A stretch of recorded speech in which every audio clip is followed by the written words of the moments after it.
2019 was an interesting year for me and my family. I had been working for a fantastic company as a UX engineer for 2 years.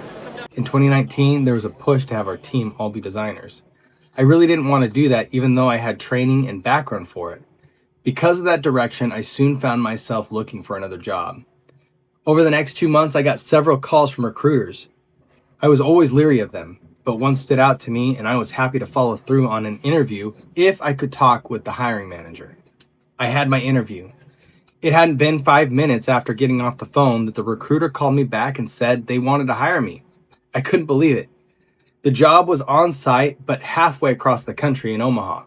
So within the span of a few weeks, we found a place to rent, packed up my small family, and moved across the country. I enjoyed a small stint at the office there.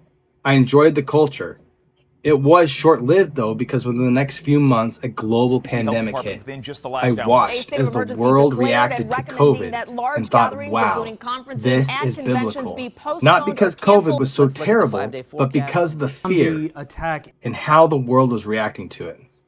So in March 2020, the whole company went remote. I started working from home. The whole world as we knew it had changed and everything shut down. It was during this time of pause in the world that I realized we needed to solve some problems. Our just-in-time logistical system could fail us. We could be out of food for any amount of time. Quantitative easing was causing inflation in the system. Food prices were going up.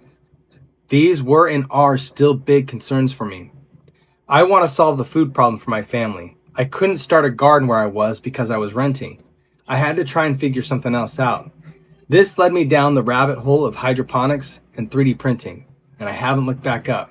I have struggled with traditional gardening. I don't know all the variables, and sometimes those variables go unseen.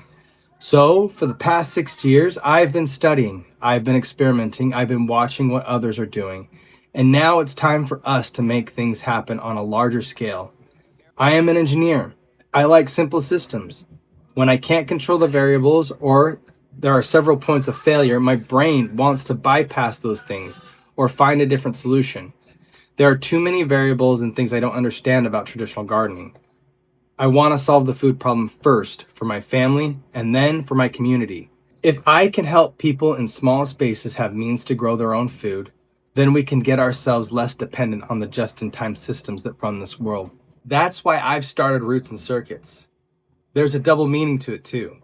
I look back at my pioneer farmer ancestors and how they handled their struggles. We are looking back to build in the present. So come along, like, subscribe, and share.